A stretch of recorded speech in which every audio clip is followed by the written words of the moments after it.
जी, अस्सलाम वालेकुम नाज़रीन, कैसे हैं? ठीक-ठाक हैं? डेली हम आपसे स्टडी ऑफिशियल के चैनल से मुखातिब होते हैं कि हमारी कोशिश होती है कि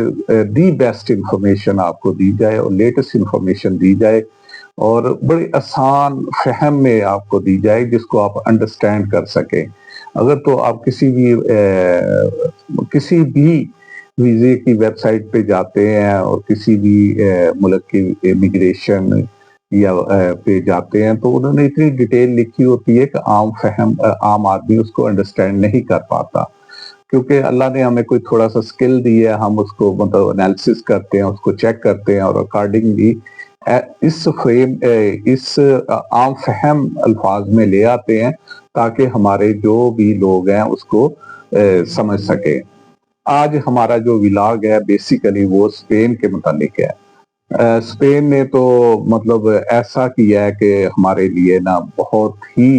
फैसिलिटीज प्रोवाइड कर दी हैं और उसने कहा है कि जी जो भी बंदा मैट्रिक पास है वो हमारे पास आ सकता है, वो कानूनी तौर पे आ सकता है और इसका ये मतलब नहीं है कि आपने स्पेन में जाना है बल्कि आपके पास शेंजन वीजा होता है जो कि आपका 29 मुल्कों के लिए वैलिड होता है। आप वहां पे भी जा सकते हैं। और ये जो वीजा है ये लैंग्वेज बेस्ड वीजा है। अब लैंग्वेज की बात की जाए तो जब यूके ने ब्रेक्सिट किया, मतलब यूरोपियन यूनियन से अपने आप को बाहर निकाला, तो उसके पास इतनी मैन पावर की शॉर्टेज हो गई कि वहां पे पेट्रोल की अवेलेबिलिटी बड़ी मुश्किल हो गई थी क्योंकि उनके पास ट्रक ड्राइवर नहीं थे और जो ट्रक ड्राइवर उन्होंने बाहर से हायर किए तो उनको इंग्लिश ही नहीं थी आती।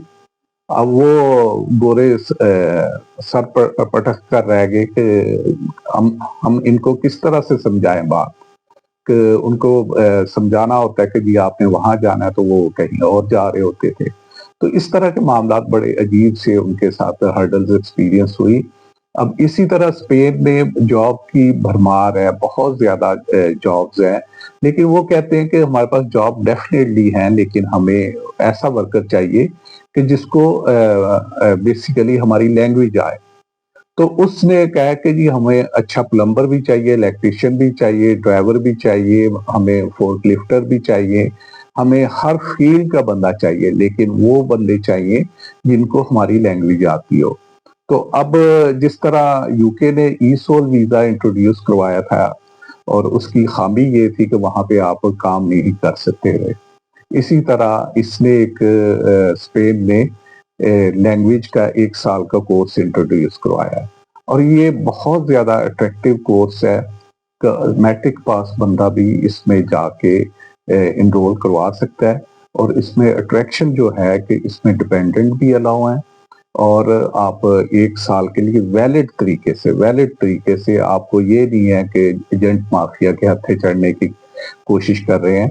तो आप एक अच्छे तरीके से प्रॉपर तरीके से वहां पे जा सकते हैं और वहां पे लैंग्वेज सीखे। जब आप लैंग्वेज सीखेंगे तो आपके लिए बहुत ज्यादा अपॉर्चुनिटीज आ जाएंगी। मैं तो बल्कि यहाँ तक कहूंगा कि जो लोग बीएससी बैचलर डिग्री में जाते हैं, मास्टर डिग्री में जाते हैं, पीएचडी में जाते हैं, इवन के पोस्ट डॉक्टरेट में जाते हैं, तो उनको सबसे पहले जो प्रायोरिटी देनी चाहिए वो लैंग्वेज को देनी चाहिए। क्योंकि आप बेशक यूरोपियन कंट्रीज में पीएचडी कर लें तो उस पीएचडी का आपको फायदा ही नहीं है, आप रेलेवेंट जॉब ही नहीं हासिल कर सकते। वो क्यों नहीं कर सकते? आप उनकी लैंग्वेज पे आपको कमांड नहीं है, ना ही आप पीआर के लिए क्वालिफाई कर सकते हैं क्योंकि बेसिक जो उनकी रिक्वायरमेंट है कि जी हमारी लैंग्वेज में आपको पहले आप कमांड होनी चाहिए तो फिर हम आपको कंसीडर करेंगे फॉर फर्दर पीआर में या परमानेंट रेजिडेंस में। तो पीएचडी करना तो आसान है लेकिन लैंग्वेज करना जो है वो मतलब बेसिक रिक्वायरमेंट है। तो इस लिहाज से ये इतना अट्रैक्टिव वो मैं वीजा आपको बता रहा था कि इसका 3 या 4 महीने का प्रोसेस है और इसकी जो डॉक्यूमेंटेशन है वो भी बहुत ही सिंपल है। इन व्हाट सेंस आपको वैलिड पासपोर्ट चाहिए, आपको वहां से एडमिशन लेटर चाहिए, एडमिशन वहां पे प्राइवेट यूनिवर्सिटीज कॉलेजेस भी हैं اور پبلک کالجز یا گورنمنٹ کے کالجز بھی ہیں یا گورنمنٹ کی یونیورسٹیز ہیں، وہ آپ کو ایڈمیشن دیتی ہیں، اور یہ مارننگ میں بھی کورسز ہوتے ہیں، ایوننگ میں بھی کورسز ہوتے ہیں۔ یہ کورس کرنے کے بعد آپ یہ ایکسٹینڈیبل بھی ہے، اور جہاں تک آپ کو لیبر کی مطلب آپ کو مطلب کسی قسم کی جاب کی ریکوائرمنٹ ہے، تو وہ آپ کو اگر آپ کو لینگویج آتی ہے تو ڈیفینیٹلی وہ آپ کو بہت زیادہ ایج ملتا ہے، اور آپ کے ان کے ورک پرمٹ میں لے کر وہاں پہ ایک اچھی لائف گزار سکتے ہیں۔ اور اس میں آگے کا جب آپ کا وہاں سے ایڈمیشن آ جاتا ہے تو آپ نے اس کا کیا کرنا ہے، بی ایل ایس میں اس کی اپائنٹمنٹس ملتی ہے، اور یہ آج کل اپائنٹمنٹس بڑی سموتھ ہوئی ہیں، بہت اچھے طریقے سے ہو رہی ہیں، بٹ وی نیور نو کہ وہ کس طرح کس وقت کمپلیکیشن پروسیس میں آ جاتے ہیں۔ تو لیکن یہی ہے کہ اگر آپ اس کو جلدی اپلائی کرتے ہیں تو اس میں آپ کے لیے بینیفیشل ہے۔ اور پھر الٹیمیٹلی جو ڈیسیژن ہوتا ہے وہ ایمبیسی کا ہوتا ہے کہ آپ کا ویزا آفیسر آپ کے ڈاکومنٹیشن سے، آپ کے سارے ریکارڈ سے سیٹسفائی ہے تو وہ آپ کو ویزے کی اپروول دے دے گا۔ جب ویزے کی اپروول آ جاتی ہے تو آپ ویری لیگل طریقے سے وہاں پہ جا سکتے ہیں۔ اور یہ میں بتاتا ہوں کہ یہ ہمارے سارے پروفیشنز جتنے بھی لوگ ہیں، چاہے وہ کسی فیلڈ سے ہے، مینیجریل لیول پہ ہے یا وہ بیسک لیول پہ ہے، تو وہ اس کو کنسیڈر کریں اور وہاں کی لینگویج میں جائیں، اور وہاں کی لینگویج کورسز کرنے کے بعد ساتھ ساتھ آپ کام کر رہے ہیں تو یہ میرے خیال سے اگر وہ تھوڑی سی اماؤنٹ وہ چارج بھی کرتے ہیں تو آپ 1-2 مہینے کی ایفرٹ سے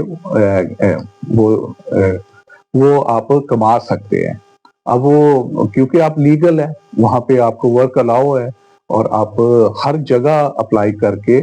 آپ پہ ریسٹرکشن نہیں ہے، کیونکہ آپ کوئی ڈنکی لگا کے یا کسی وزٹ ویزے پہ نہیں گئے ہوئے کہ جس میں آپ کے لیے پرابلمز کریٹ ہو رہی ہیں کہ آپ اپلائی نہیں کرتے، آپ کو ویزا ورک الاؤ ہی نہیں ہے، تو آپ کو صرف اور صرف یہ چیز ہوتی ہے کہ آپ کو لیگلی ورک الاؤ ہے، آپ کانفیڈنس کے ساتھ جا سکتے ہیں اور آپ وہاں پہ کام کر سکتے ہیں اور فیوچر اپنا بڑا اچھا بنا سکتے ہیں۔ تو کسی قسم کی بھی آپ کو انفارمیشن چاہیے ہو، کسی قسم کی اسسٹنس چاہیے ہو، تو ہم اس سلسلے میں آپ کو گائیڈ کرتے ہیں، تو ضرور رابطہ کریں۔ اللہ حافظ، تھینک یو ویری مچ۔